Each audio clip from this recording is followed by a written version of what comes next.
Kuzampo, this is Bhutan This Week, our weekly news magazine program. My name is Pupgan. Our top stories this week. His Holiness the Jikempo presides over a month-long prayer ceremony.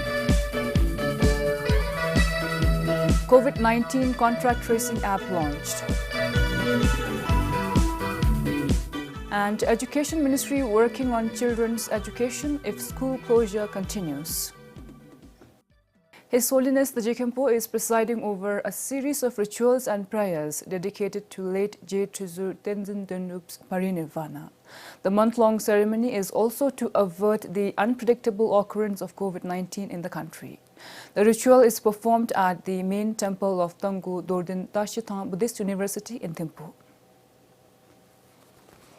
The month-long ceremony began with His Holiness presiding over Chenrizi Drupchen, the great sadhana of Avalokiteshvara. Jara Tarinaba COVID-19 gi niyam di shini gi tablu de gyakabna lu kurimde namsme kachi ube danjalera de jabjiri mushi koragi tebe kanama maseba de laboratu tarenga jara de jabji tirap tukchuri geba. The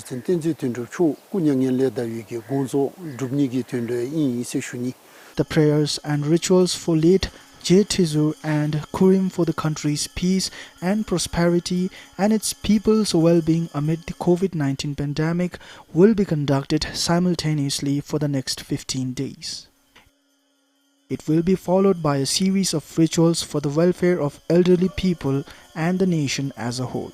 However, the Letso Lebe, on behalf of His Holiness the Jikempo, advised devotees not to visit Dilhaka, where the prayer ceremonies are being conducted.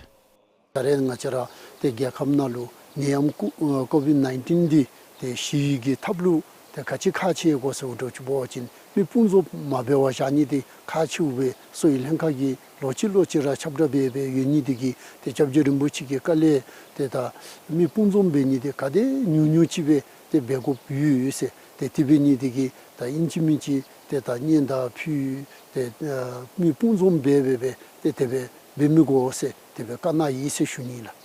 His Holiness the Jikempo will personally lead all the prayers and rituals till the end.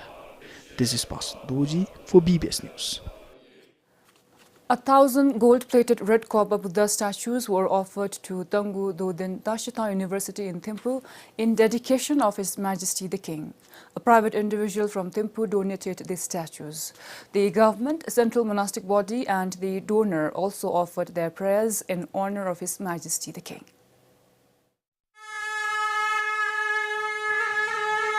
These statues of Buddha Shakyamuni were transported all the way from Siamtoka Zone to Tango from as early as 7 in the morning. At the Dechinfu Junction, Prime Minister Dr. Lotus Ring and other ministers received the entourage and accompanied them till the destination. Upon arrival, members of the central monastic body, donor Dondrup Namgyal and family members, the Prime Minister and other officials instated the statues. According to the donor, Dondrup Namgyal, he sold his duplex building at Lajupaka in order to afford the statues.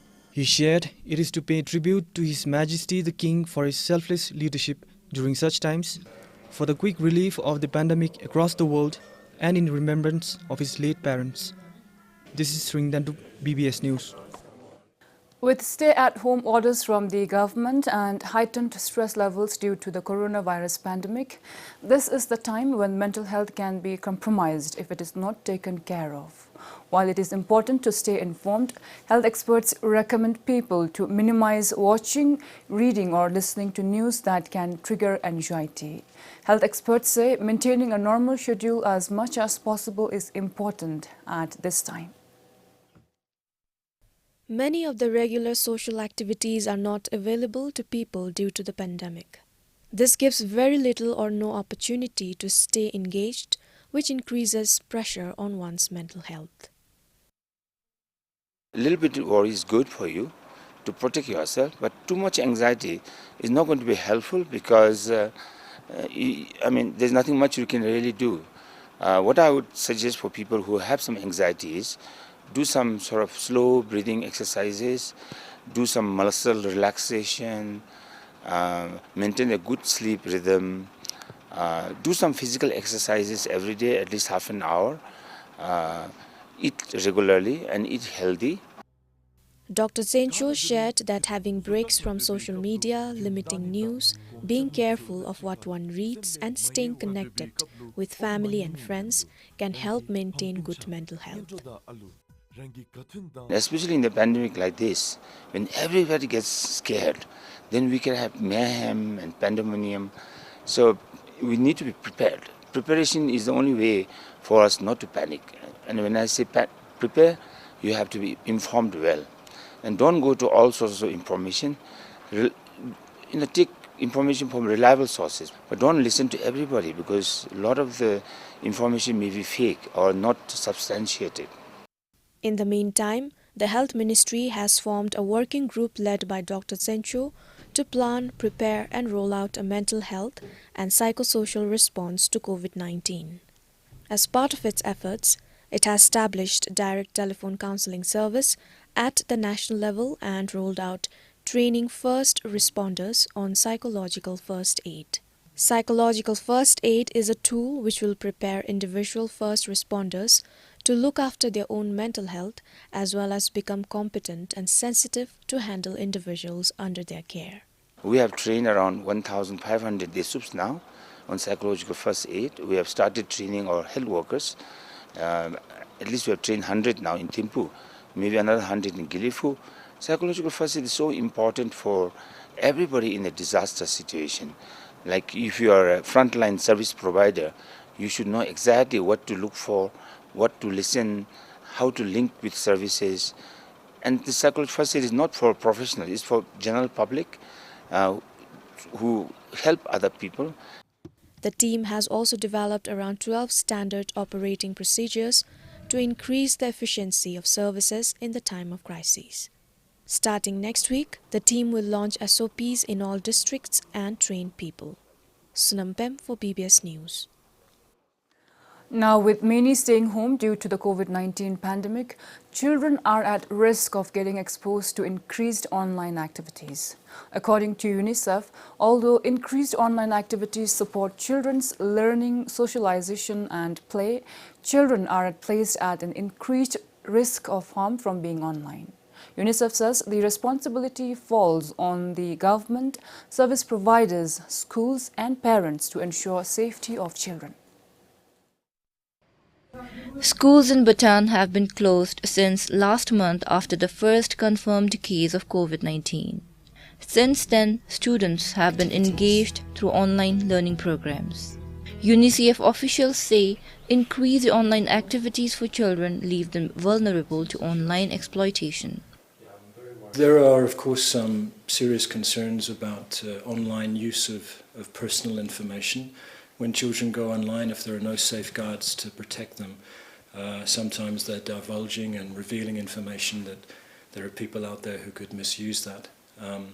The second, of course, is the threat of cyberbullying. And of course, without proper safeguards and attention by parents and by teachers, children may get access to harmful content. According to the National Commission for Women and Children, not all children have the necessary knowledge, skills and resources to keep themselves safe online. The UNICEF Bhutan representative says parents and adults should monitor children and ensure safety measures. In Bhutan, just advising that parents really watch out and have discussions with children and with their older children as well in terms of who they're talking to.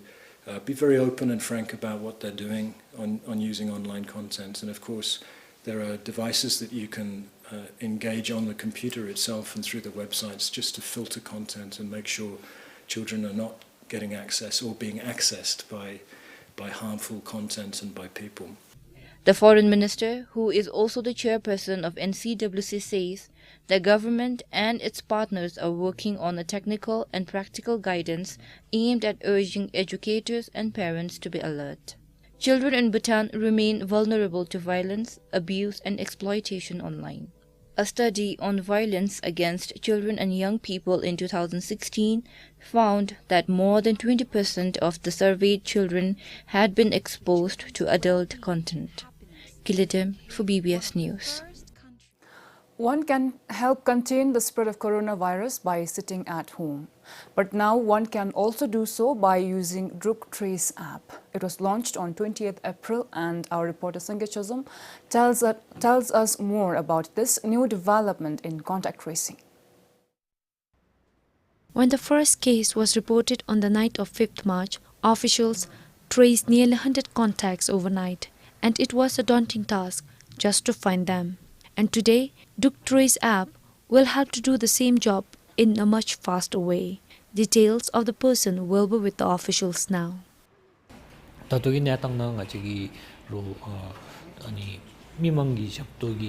If in case we have cases of local transmission, we have to know where the infected person has visited and know his contacts who are at risk, and it would be difficult for health officials and the government.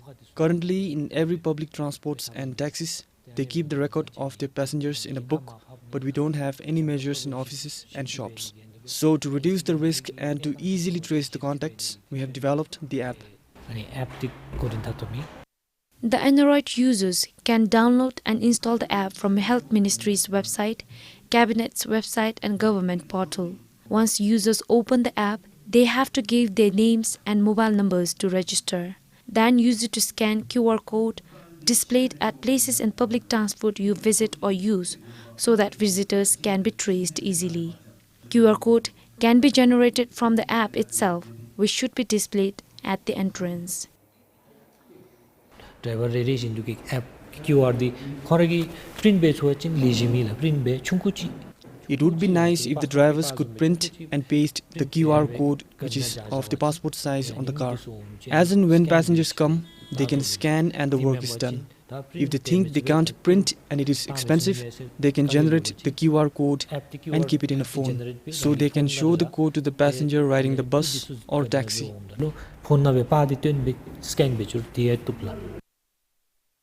In few days, the app will be available in Google Play Store and iPhone's App Store. Next time you visit a public place or get on a bus, scan a QR code displayed at the entrance using the mobile app and efficiently control the infection. Sangeet Chazum for BBS News. Industries ranging from small scale to large companies can now avail loan at an average interest rate of 7.02% from banks. This comes following the Royal Monetary Authority's launch of term-based soft working capital. The initiative by the financial institutions is to support Bhutanese industries in importing raw materials and to ensure continued business. According to the RMA, the Association of Bhutanese Industries requested the Ministry of Economic Affairs for support through short-term financing at a concessional interest rate. The ministry then put forward the matter to the Royal Monetary Authority, who came out with the term-based soft working capital. So this actually triggered when our Honorable Prime Minister visited Pasaka maybe 3-4 weeks ago, and during his visit the industries expressed that they would wish to continue running the industries, but they see a threat of raw materials if there is a big lockdown in India. So based on that kind of appeal by the industries, the Association of Bhutanese Industries has returned to us for this kind of working capital. This financial support is only applicable to industries identified by the Ministry of Economic Affairs and to companies with performing loan accounts as of 29th February this year. The facility will be valid till 30th of June and could be extended by 3 months depending on the evolving situation. This is Swindon for BBS News. To prevent the spread of the coronavirus, the government has put several measures in place. One was shutting down of entertainment centers across the country to avoid gatherings.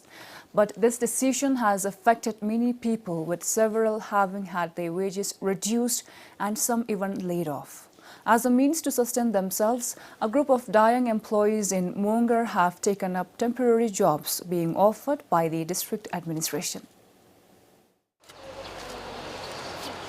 The group of 7 is currently engaged with beautifying the children's park in the core of Munger town. The drying where they used to work closed on 18th March, leaving them without work. Without any income, it became difficult to pay their house rents and meet other expenses. To their relief, the district administration offered them temporary jobs as a means to provide them support. The Zongkok administration asked us if we were interested to do temporary jobs for them. We told them that we would do any kind of work. Currently, we are doing cleaning and beautification work at the children's park. I thought that the work would at least help us to pay our monthly house rent and meet our daily expenses.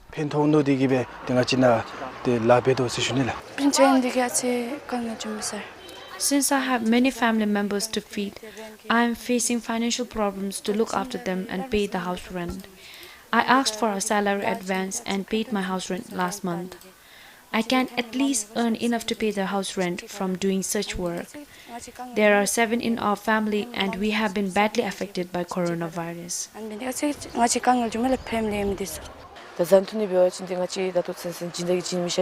Our Drayang owner has been helping us to meet our basic necessities.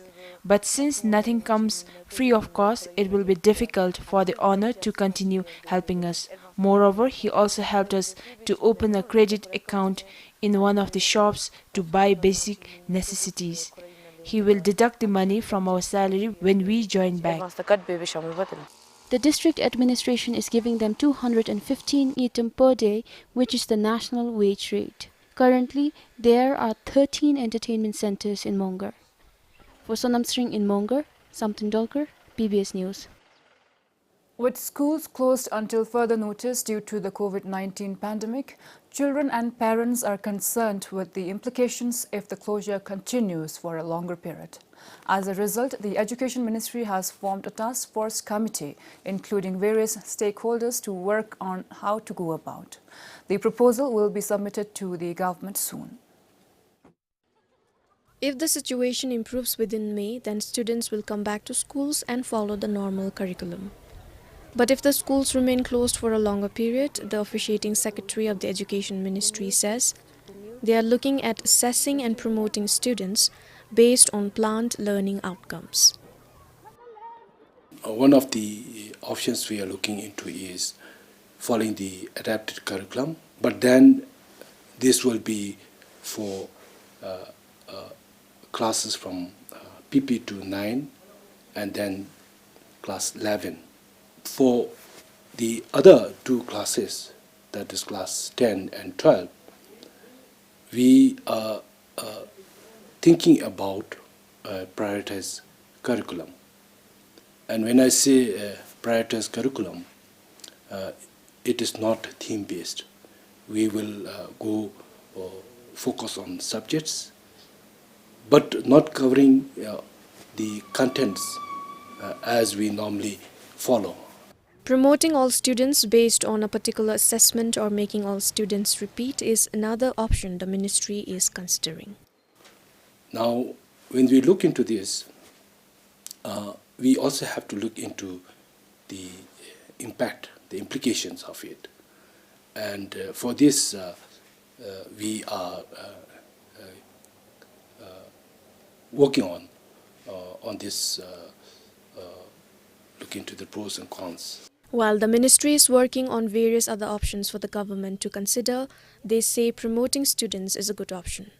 The officiating secretary shared that making all students repeat will be a huge loss on the economy and on human potential.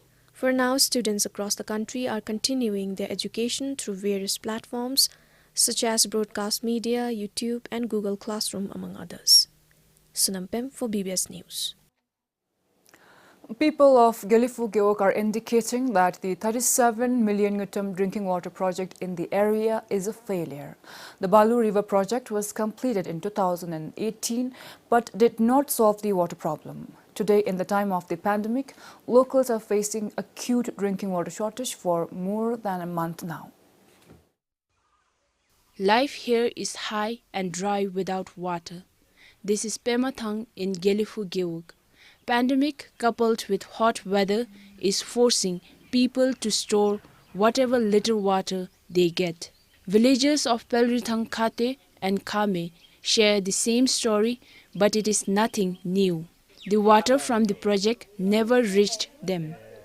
बालुखोलाको पानी त बन्छ खैरी पानी अहिलेसम्म आइपुगेको छैन बालुखोलाको पानी Water from Balu River is yet to reach the villages. Sometimes we fetch water from Mau River and Bolero pickup trucks charge us 500 Newton. The water supply is irregular. पानी regular पाउँदैन फेरि पानीको दुःख यस्तो छ यहाँ फेरि फ्यामिली छ There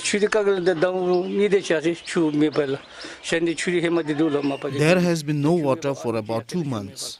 But Geok said they are going to fix the problem soon.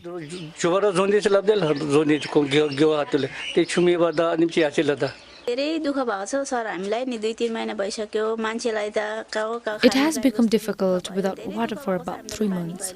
It is a problem even for cattle. We are told that it will be restored, but I don't know when.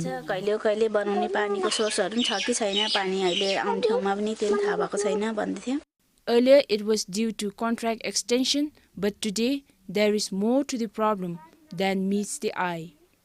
Nyama be watching achiragi tenki sing chungube te nyama milop chungube kal di chika be chugo bembela nyama be watching mi rubdi te gungba ngademchi kal chinale tungobe ta anyusum beoda achiragi penjor gomfe de ya rajo mi dusugi chimdem de khale bachap te anyusum be ganglo te achiragi chomgi neda be bletendi te chim rereda chutuble dendi ta anyusum kangel temme soshunibela dauchi temjidinga chegi nyamchuna gongyong soshunibela anale detyong la shudela.